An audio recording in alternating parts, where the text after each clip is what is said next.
Hi friends! இப்போ நம்ம பாக்கியலட்சுமி சீரியலோட ரிவ்யூவை தான் பார்க்க போகிறோம். வாங்க வீடியோக்குள்ளே போகலாம். இதில் ஃபஸ்ட்டு சீன்லேயே இந்த மாதிரி கோபியை பாக்கியா தான் அந்த வீட்டுக்கு கூட்டிகிட்டு போயிட்டாங்கன்னு தப்பாக புரிஞ்சுக்கிட்ட ராதிகாவோட அம்மாவோ செம்ம கோபத்தோட பாக்கியா கிட்ட பிரச்சனை பண்ணுறதுக்காக அவங்க வீட்டுக்கு வந்தது மட்டும் இல்லாமல் வெளியே நின்று ஜெனி கூடயும் செல்வி கூடயும் பேசிகிட்டு இருந்த பாக்கியா கிட்ட அவங்க செம்மையா சண்டை போட ஆரம்பிக்கிறாங்க. அது மட்டும் இல்லாம அவங்க பாக்கியா சொல்ல வர்றத காதுல கூட வாங்குற நிலைமையிலேயே கிடையாது. அப்போ இதை புரிஞ்சுக்கிட்ட பாக்கியாவும் அவங்க கிட்ட எவ்வளவோ சொல்ல முயற்சி பண்றாங்க. தான் நிஜமாவே கோபியை இந்த வீட்டுக்கு கூட்டிட்டு வரல, எல்லாத்துக்குமே காரணம் ஈஸ்வரியத்தை தான் சொல்லிட்டு சொல்ல ட்ரை பண்றாங்க. ஆனா அவங்க கேட்குற மனநிலைமையில இல்லாததுனாலையும் அவங்களால எதுவுமே அடுத்து பேச முடியல. அது மட்டும் இல்லாம அவங்க ஜெனியையும் சேர்த்து திட்ட ஆரம்பிக்க, அப்போ இதனால பாக்கியா இன்னுமே கோவப்பட்டு அவங்கள திட்ட ஆரம்பிக்கிறாங்க. ஆனா ராதிகாவோட அம்மாவோ போக போக பாக்கியாவை ரொம்பவே அசிங்கப்படுத்தி பேசுறது மட்டும் இல்லாம அவங்களோட கேரக்டரையுமே ரொம்பவே மோசமா பேச ஆரம்பிக்கிறாங்க. அப்போ இவ்வளோ நேரமா அமைதியா இருந்த பாக்கியாவோ ரொம்பவே கோவத்தோட அவங்களோட கையை பிடிச்சு இழுத்து தர தரன்னு உள்ள கூட்டிட்டு போயிட்டு கோபி இருக்கிற ரூம் பக்கம் அவங்கள விட்டுட்டு, இதோ இந்த ரூம்குள்ளதான் உங்களோட மாப்பிள்ள இருக்காங்க, அவங்க வந்தா தாராளமா அவங்கள இங்க இருந்து கூட்டிட்டு போங்க. ஏன்னா எனக்கு அவங்க இங்க இருக்கிறது மிகப்பெரிய தொல்லை தான். ஸோ உங்களால முடிஞ்சா அவங்கள இங்க இருந்து கூட்டிட்டு போங்க. அப்படி இல்லையா, இதோ இங்கேயே இருக்காங்க அவங்களோட அம்மா ஈஸ்வரி ஆண்டி, அவங்க கிட்ட நீங்க எவ்வளவு பிரச்சனை பண்ணணுமோ நிதானமா உட்காந்து பிரச்சனை பண்ணுங்க, எனக்கு நிறைய வேலை இருக்குன்னு சொல்லிட்டு அவங்க அங்க இருந்து கெத்தா கிளம்ப. அப்ப இதை பார்த்துட்டு ராதிகாவோட அம்மாவோ எப்பவும் பழைய பாக்கியாவை மறுபடியுமே திட்ட ஆரம்பிச்சது மட்டும் இல்லாம உடனடியா உள்ள போயிட்டு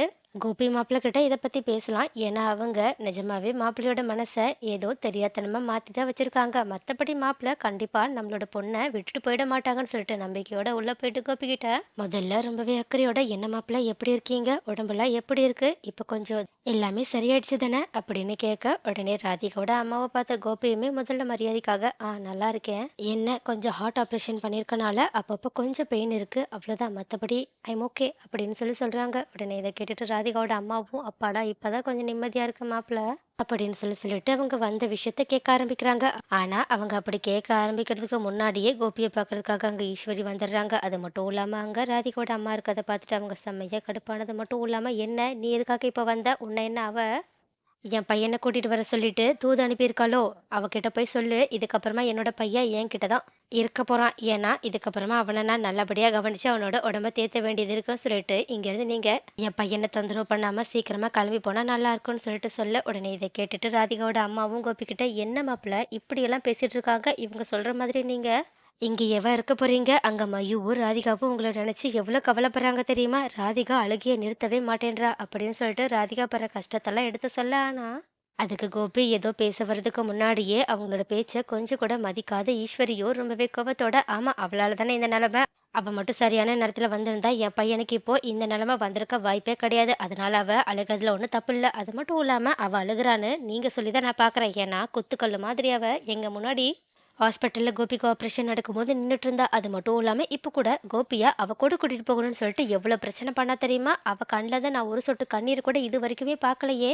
ஏன் சொல்லப்போனா அவ அந்த மாதிரி கோபி மேல சுத்தமா அக்கறையே இல்லாம இருக்கிறத பார்த்த உடனேயே தான் நான் இதுக்கப்புறமா என் பையனை என்கிட்டயே வச்சு பார்த்துக்கணும்னு முடிவு பண்ணி கூட்டிட்டு வந்திருக்கேன். இப்ப நீங்க அதையும் கெடுக்க போறீங்களா என்ன? அது மட்டும் இல்லாம என் பையனை அங்க கூட்டிட்டு போயிட்டு சாகடிக்க போறீங்கன்னு நினைக்கிறேன். அதனாலதான் இந்த மாதிரி நீங்க பண்ணிட்டு இருக்கீங்கன்னு சொல்லிட்டு சொன்னது மட்டும் இல்லாம கோபி கிட்ட, கோபி நீயே நல்லா யோசிச்சு பார்த்துக்கோ, உன்னை ஆபத்துல இருந்து காப்பாத்துனது யாரு, உன்னோட குடும்பமும் பாக்கியாவும் தானே. அது மட்டும் இல்லாம பாக்கியாவுக்கு இன்னுமே உன் மேல எவ்வளவு அக்கறை இருக்குன்றத இப்பயாவது நீ புரிஞ்சுக்கிட்ட தானே. அது மட்டும் இல்லாம பாக்கியா உன் உயிரை காப்பாத்துறதுக்காக உடனடியா ஓடி வந்திருக்கா. அதுக்கும் மேல ஹாஸ்பிட்டல்ல கூட உன்னோட மனைவின்ற தரப்புல கையெழுத்து வேற போட்டிருக்கா. அதனால நீ கொஞ்சம் யோசிச்சு முடிவெடுத்தா நல்லா இருக்கும். உனக்கு பாக்கியா முக்கியமா ராதிகா முக்கியமான்னு நீ முடிவெடுக்க வேண்டிய 2வது கட்டம் வந்திருக்கும். ஸோ இந்த தடவை நீ தப்பான முடிவை எதையுமே எடுத்துறாதப்பா அப்படின்னு சொல்லிட்டு அவங்க இவ்வளோ நேரமா பிளான் போட்டதை அப்படியே உடைக்க, உடனே இதை கேட்டுட்டு ராதிகாவோட அம்மா செம்ம ஷாக்காக. ஆனா கோபியோ கொஞ்சம் கூட வெக்கமே இல்லாம ஈஸ்வரி சொல்றத அப்படியே கேட்டுட்டு இருக்காங்க. அப்போ இதை நோட் பண்ண ராதிகாவோட அம்மாவும், என்ன மாப்பிள்ள இப்ப இவ்வளோ அமைதியா இருக்கீங்க, இவங்க என்ன சொல்லிட்டு இருக்காங்கன்னு உங்களுக்கு புரியுதா? இவங்க உங்கள என் பொண்ணு ராதிகா கிட்ட இருந்து பிரிக்க பார்க்குறாங்க. அது மட்டும் இல்லாம மறுபடியுமே இந்த குடும்பத்துல சேர்த்துக்க பார்க்கறது மட்டும் இல்லாம பாக்கியா கூடயே வாழ வைக்கணும்னு ஆசைப்படுறாங்க. நீங்க இதுக்கப்புறமும் இங்க இருந்துதான் ஆகணுமா? தயவு செஞ்சு என் கூட வந்துருங்க மாப்பிள்ள. இதுக்கப்புறமாவும் நீங்க இங்க இருந்தீங்க அவ்வளவுதான், மறுபடியும் அந்த பாக்கியா கூட சேர்ந்து வாழ வச்சிருவாங்க இவங்க எல்லாருமே. உங்கள மறுபடியுமே பயன்படுத்திக்க தான் பார்க்குறாங்கன்னு சொல்றாங்க. ஆனா கோபியோ, எனக்கு ஒண்ணும் அப்படி தோணல. எங்க அம்மா எனக்கு எப்பவுமே நல்லது தான் பண்ணுவாங்கன்னு சொல்லிட்டு நான் இப்ப முழுசா நம்ப ஆரம்பிக்கிறேன். அது மட்டும் இல்லாம அவங்க சொன்னதுல எனக்கு எந்த ஒரு தப்பும் தெரியல. ஏன்னா, நான் சாக கிடக்கும்போது எனக்கு உதவி பண்ணவ என்னோட பாக்கியா தான். அதனால இதுக்கப்புறமா நான் அவ கூட வாழ்றத பத்தி யோசிக்கலான்னு தான் இருக்கேன்னு, ஒரு மிகப்பெரிய குண்ட தூக்கி ராதிகா அம்மாவோட தலையில போட, அப்ப இத கேட்டுட்டு ஷாக்கான ராதிகாவோட அம்மாவும், "அப்ப என் பொண்ணோட நிலைமை?" அப்படின்னு கேட்க, உடனே கோபியும் ரொம்பவே நன்றி கெட்டத்தனமா, "இப்ப எனக்கு அதுக்கெல்லாம் பதில் சொல்ல தெரியாது. ஆனா நான் என்னோட வாழ்க்கைய இதுக்கப்புறமாவது கொஞ்சம் நிம்மதியா வாழணும்னு ஆசைப்படுறேன். ஆனா அந்த நிம்மதி எனக்கு அங்க கிடைக்கும்னு தோணலன்னு" சொல்லிட்டு முகத்த திருப்பிக்கிறாங்க. அப்போ இத பார்த்துட்டு ராதிகாவோட அம்மாவும் அங்கேயே நின்னுட்டு இருக்க. உடனே ஈஸ்வரியும் ரொம்பவே சந்தோஷத்தோட, "போதுமா, என் பையன் அதாவது உங்களோட மாப்பிள்ளையா இருந்தவன் இப்பவே சொல்லிட்டான். இதுக்கப்புறமா ராதிகா கூட சேர்ந்து வாழ விருப்பம் இல்லன்னு. ஸோ இதுக்கப்புறமாவது நீங்க இங்கேருந்து நீங்களா வெளிய போனா நல்லாயிருக்கும். ஏன்னா அடுத்தவங்க வீட்ல இப்படி நின்னுட்டு இருக்கது உங்களுக்கே நல்லா இருக்காதுன்னு தெரியும். அதனால நான் சொல்லி நீங்க வெளிய போகணும்னு அவசியம் கிடையாதுன்னு" சொல்லிட்டு அவங்கள ரொம்பவே அவமானப்படுத்துற மாதிரி பேச, உடனே இதை கேட்டுட்டு ராதிகாவோட அம்மாவும் கண் கலங்கி கோபிக்கிட்ட, "அப்பன்னா நீங்க என்னோட பொண்ண கைவிட்டுட்டீங்க. அத தானே சொல்ல வரீங்க? அது மட்டும் இல்லாம இப்போ நீங்க மயூரிய பத்தி கூட கொஞ்சம் கூட யோசிச்சு பார்க்கலாம்ல?" அப்படின்னு கேட்க, உடனே சுயநலவாதியான கோபி, "நான் யார பத்தியுமே இப்ப யோசிச்சு பார்க்க விரும்பல. நான் இதுக்கு முன்னாடி தப்பு பண்ணிட்டேன்றத மட்டும் புரிஞ்சுக்கிட்டேன். ஸோ இதுக்கப்புறமா அந்த தப்ப பண்ணக்கூடாதுன்னு நினைக்கிறேன்னு" சொல்லிட்டு சொன்னது மட்டும் இல்லாம, "நீங்க இங்கேருந்து நீங்களா போயிட்டா நல்லாயிருக்கும். அப்படி இல்லன்னா, ஒருவேளை செழியனும் இனியாவும் வந்து உங்கள வெளிய போக சொல்லி சொன்னாங்கன்னா, அது உங்களுக்கு கொஞ்சம் நல்லா இருக்காது. அத நீங்களே புரிஞ்சுக்கிட்டு இந்த வீட்ட விட்டு வெளிய போனா நல்லாயிருக்கும்னு" சொல்லிட்டு கொஞ்சம் கூட மனசாட்சியே இல்லாம ராதிகாவோட அம்மாவ ரொம்பவே அசிங்கப்படுத்துற மாதிரி பேச, உடனே கோபி இந்த மாதிரி சொன்னதை கேட்டுட்டு ரொம்பவே மனசு வருத்தப்பட்ட ராதிகாவோட அம்மாவும் அங்கேருந்து அழுதுகிட்டே வெளியே கிளம்பி போறாங்க. அப்போ இந்த மாதிரி அவங்க அழுதுகிட்டே போறத பாக்கியாவும் கவனிக்கிறாங்க.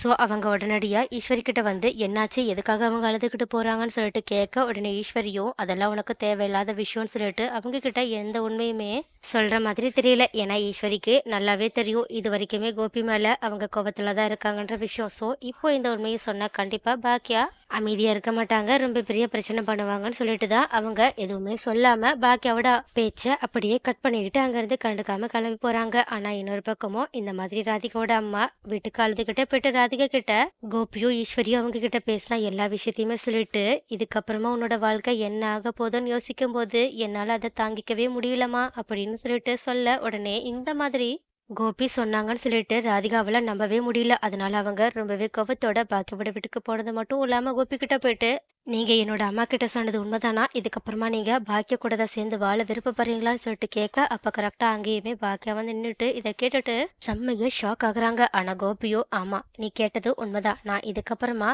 பாக்கியா கூட தான் சேர்ந்து வாழணும்னு ஆசைப்படுறேன். ஏன்னா அவளுக்கு தான் என் மேல உண்மையான அன்பு இருக்குன்னு நினைக்கிறேன்னு" சொல்லிட்டு கொஞ்சம் கூட மனசாட்சியே இல்லாம பேச, உடனே இதை கேட்டுட்டு பாக்கியா செம்ம கோவத்தோட, "என்ன உளறிட்டு இருக்கீங்கன்னு" சொல்லிட்டு கத்த ஆரம்பிக்க. ஆனா ராதிகாவோ பாக்கியா கிட்ட செம்ம கோபத்தோட, "போதும், நீங்க நாடகம் ஆடுனதெல்லாம் போதும். நீங்க நினைச்சத சாதிச்சு காட்டிட்டீங்கல்ல. கோபிய உங்க பக்கம் இழுத்து காமிச்சிட்டீங்கல்ல. பரவால்ல. இந்த மாதிரி ஒரு கேவலமான ஆளு கூட இதுக்கப்புறமாவும் நான் வாழ மாட்டேன். இவங்கள நீங்களே வச்சுக்கோங்க. நான் இவங்களுக்கு டிவோர்ஸ் குடுத்துர்றேன். வேணும்னா நீங்க மறுபடியும் இவங்களையே கல்யாணம் பண்ணிக்கிட்டு அவங்க கூடயே சந்தோஷமா இருந்துட்டு போங்கன்னு" சொன்னது மட்டும் இல்லாம கோபிய அசிங்கப்படுத்துற மாதிரி, "ச்சீ, உங்கள மாதிரி ஒரு ஆள காதலிச்சதுக்கு நான்லாம் வெட்கப்படுறேன். ஏன்னா என்னோட காதலுக்கு நீங்க கொஞ்சம் கூட தகுதியே இல்லாத ஆளுன்னு" சொல்லிட்டு, இத்தோட உங்களுக்கும் எனக்கும் இருந்த உறவு முடிஞ்சிருச்சுன்ட்டு கோபிய ஒரேடியா கை கழுவிட்டு அங்கருந்து கெத்தா கிளம்பி போறாங்க.